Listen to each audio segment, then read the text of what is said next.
Hi mga katamsak, may adlaw diha kaninyo. For today's video mga katamsak, ato na pong i-vlog ang lugar o ang barangay ng Malawak. Kasi nga may nagsabi sa akin na maganda daw lugar dito. Kaya nga andito kami ngayon mga katamsak para makita ang kagandahan ng Malawak. Nakakapagod nga lang kahit nasa entrance pa lang kami. Pero okay lang yun mga katamsak, at least naman hindi mainit. So ayun nga mga katamsak, flex ko lang sa inyo dahil nga may farm na kami. Eto nga palang inaani naming bigas. Charis! Joke lang mga katamsak. So ayun nga lang mga katamsak, nagkita ko na napakamura pala ng bigasan nila dito. Siguro nga dahil maraming palaya. So ayun nga mga katamsak, kahit baka kinukuhaan ko na ng video.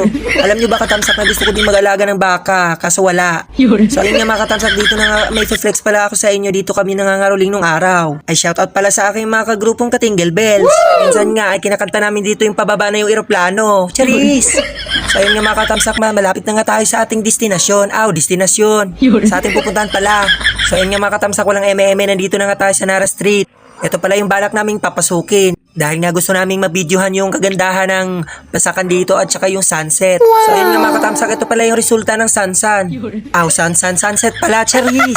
So ayun nga, bahala ko pa nga tumambling dyan, kaso nahiya ako, maraming tao. Pero in fairness naman, ang ganda naman talaga ng sunset. So ayun nga mga katamsak, first time ko palang dumalaw dito at bumisita dito sa lugar na to. Habang nga naglalakad kami dyan mga katamsak, may nakita kaming mangga. Hindi nga namin pinalampas yun mga katamsak. So ayun nga mga katamsak, dito na tayo sa basakan. Ito pala yung gusto kong bahay mga katamsak. Kaso nga lang dahil cherry mobile lang yung cellphone natin, hindi natin makuha ng magandang video. Hayaan nyo pag mayaman na ako sa sunod na henerasyon, kahit araw-araw ko na i-video. Charis! So ayun yung mga katamsak, habang naglalakad nga kami dito, may mga tao pala dito sa kabilang area na to. Nakakahiyang mag-vlog, kaya pinatay ko na saglit. So ayun mga katamsak, ang ganda naman ng sunset. Charis! Sunset pala. Totoo nga pala sinasabi nilang barangay Malawak kasi ang lawak pala ng basakan dito. Sariwa yung hangin at saka maaliwalas.